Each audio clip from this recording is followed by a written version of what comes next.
बिस्मिल्लाहिर्रहमानिर्रहीम। अस्सलाम वालेकुम व्यूअर्स, मैं हूं आपका मेज़बान अदनान राजा। आज हम 3 खबरों पर बात करेंगे। साबिक वज़ीर-ए-आज़म नवाज शरीफ ने अमेरिका से मदद तलब कर ली और अमेरिका ने उसका क्या जवाब दिया, जबकि अपोजिशन इत्तेहाद में इख्तिलाफ़ात खुलकर सामने आ गए और आज मौलाना फजल रहमान लाहौर पहुंच चुके हैं। उनकी मुलाकात है मरियम नवाज से, जबकि मरियम नवाज ने 6000 गुल्लू भट्टों की फ़ोर्स तैयार कर ली है। नाज़रीन, ये फ़ोर्स क्यों तैयार की गई है, इस पर भी बात करेंगे।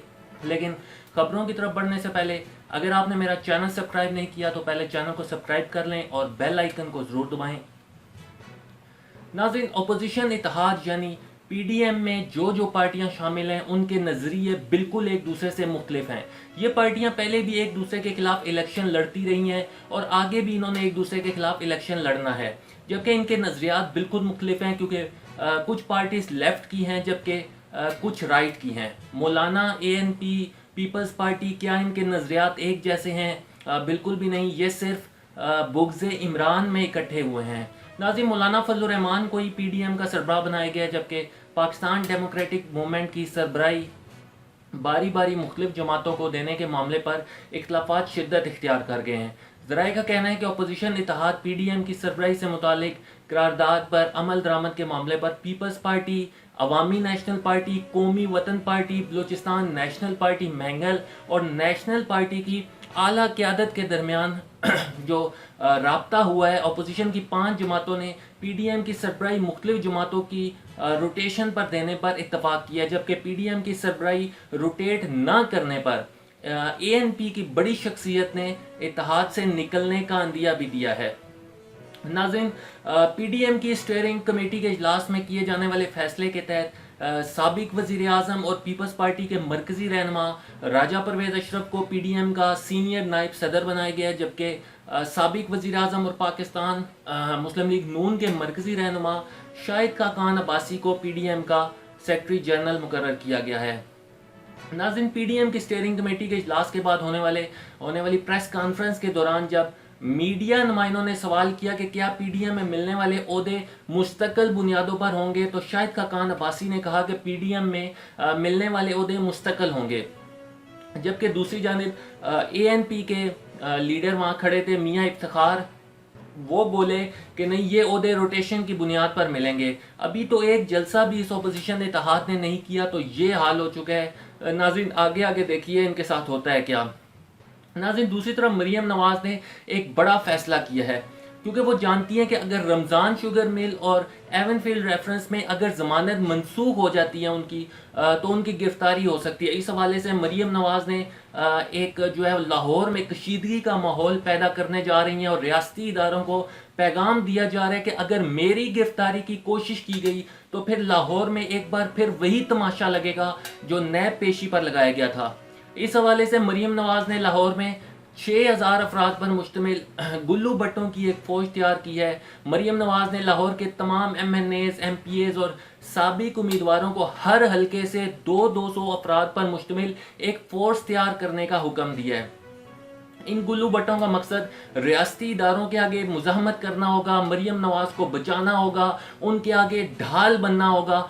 ये जो 6000 गुल्लू भट्टों की फोर्स होगी, इसका मकसद रियासत के खिलाफ लड़ना होगा। एक तरफ ये कहते हैं कि हम बागी नहीं हैं और बगावत का मुकदमा गलत दर्ज किया गया है, जबकि दूसरी तरफ आप रियासत के खिलाफ लड़ने के लिए फोर्स बना रहे हैं। इस फोर्स को ऑन कॉल अवेलेबल रहने की हिदायत की गई है। जब भी ज़रूरत पड़ेगी तो वो फौरी तौर पर जाती उम्रा जो गरीबों के खून पसीने की कमाई से लूट मार करके जो टैक्स पेयर का पैसा जो है वो लूट कर, जिसकी दीवारों पर 70 से 80 करोड़ रुपए लगे हैं इस माल को बचाने के लिए, फिर वही गरीब लोग आएंगे, उनकी ढाल बनेंगे।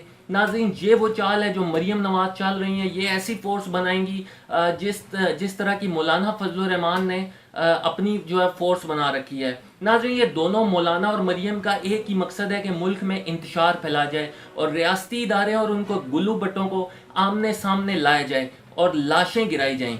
नाज़रीन, ये इनका मकसद है और इसी हवाले से आज मौलाना साहब लाहौर पहुंच चुके हैं, जिनकी आज अहम मुलाकात है मुस्लिम लीग नून की नायब सदर मरियम नवाज से।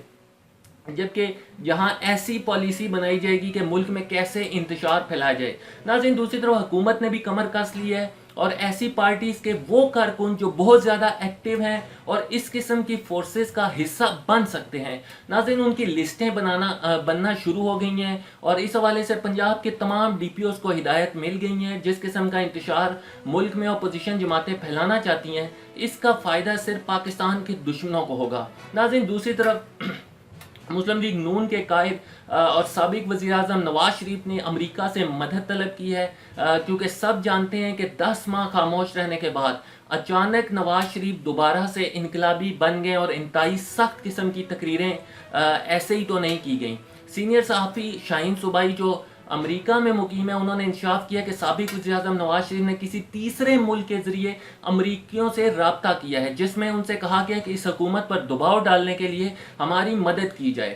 شاہین صوبائی کا کہنا تھا کہ ایک سابق سفیر نے بھی امریکیوں سے کہا ہے کہ انہیں ثالث کے طور پر لندن بھیجا جائے۔ میں جا کر بات چیت کرتا ہوں، جس پر امریکی حکومت کا ابتدائی طور پر تو پروگرام تھا کہ کسی کو لندن بھیجنا ہے، لیکن بعد ازاں وہ اپنے مسائل میں الجھ گئے اور صدر ٹرمپ کو بھی جیسے آپ جانتے ہیں کہ کرونا کا شکار ہو گئے، جس کے بعد انہوں نے اس جو ہے وہ حوالے سے انکار کر دیا کہ وہ کسی بھی مسئلے میں شریک نہیں ہوں گے۔ ناظرین، آپ اپنے مسائل، ان کا کہنا ہے کہ آپ اپنے مسائل خود حل کریں، جبکہ وزیر اعظم عمران خان کو بھی علم ہے کہ ان جو چیزوں کا، اسی لیے انہوں نے کہا کہ ہمیں سب پتہ ہے کہ لندن میں کیا ملاقاتیں ہو رہی ہیں۔ ناظرین، یہ ہیں وہ انقلابی جو امیر المومنین بننا چاہتے تھے، اور اب ان کی پارٹی کے لوگ نواز شریف کو امام خمینی اور نیلسن منڈیلا سے جو ہے وہ تشبیہ دیتے ہیں۔ اس سے زیادہ پاکستانی عوام کے ساتھ اور کیا دھوکہ ہو سکتا ہے کہ کبھی آپ سابق گورنر محمد زبیر کے ذریعے آرمی چیف سے مدد مانگتے ہیں اور کبھی آپ امریکہ سے مدد مانگتے ہیں۔